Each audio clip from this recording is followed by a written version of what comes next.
తెలుగు రాష్ట్రాల్లో తెలంగాణలో కవిత, ఆంధ్రప్రదేశ్లో శర్మిలారెడ్డి, ఏంటి వీళ్ళు గొడవ, ఎందుకు వీళ్ళు రాజకీయాల్లోకి వచ్చారు అన్న ప్రశ్న అందరికీ ఒక ఆశ్చర్యం కలిగిస్తుంది. నేను ముందే చెప్పాను, శర్మిలారెడ్డి పార్టీ పెట్టినప్పుడే ఇది బీజేపీ లేదా కాంగ్రెస్ పంపించిన బాణం, ఏదో ఒక పార్టీలో చేరిపోద్ది, మీరు మోసపోకండి అన్నాను.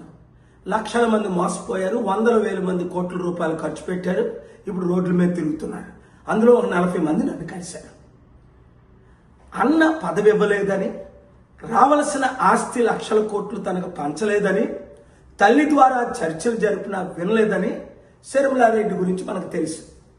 అయితే మరి ఇప్పుడు కవిత ఎందుకు వచ్చింది? అందుకే వచ్చింది, ఇంకొక అందుకు కాదు. అన్నయ్యకి పదవి ఇచ్చేశారు, లక్షల డబ్బులు ఇచ్చేశారు, కోట్లు, నాకేమి ఇవ్వలేదు, నేను ఊరుకుంటానా? ఆర్టికల్ 14 నేను కూడా ఈక్వల్ కదా, ఆయనకి 3 లక్షల కోట్లు ఇస్తే నాకు 3 లక్షల కోట్లు ఇవ్వండి, ఆయనకి సీఎం పదవి ఇస్తే నాకు సీఎం పదవి ఇవ్వండి అని ఈ గొడవ. చంద్రశేఖర్ గారి కూతురు కవిత, రాజశేఖర్ గారి కూతురు శర్మిల, వీళ్ళిద్దరు హస్బెండ్లు అనిల్ భార్యలే. ఇద్దరికి ఆశలు ఆకాశాలు.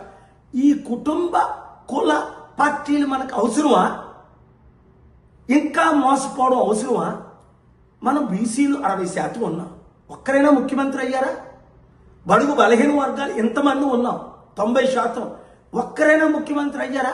ఇంకెందుకు మీరు మోసపోతారు? వాళ్ళు ఇచ్చిన 1,00,000 రూపాయలకు, 100 రూపాయలకు, 1000 రూపాయలకు కూలి పని చేస్తారు.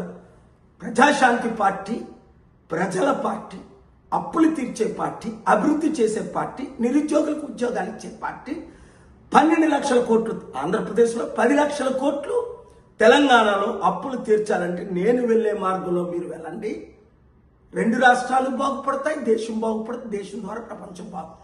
ఈ వీడియో ప్రతి ఒక్కరికి చేరినంత వరకు షేర్ చేయండి.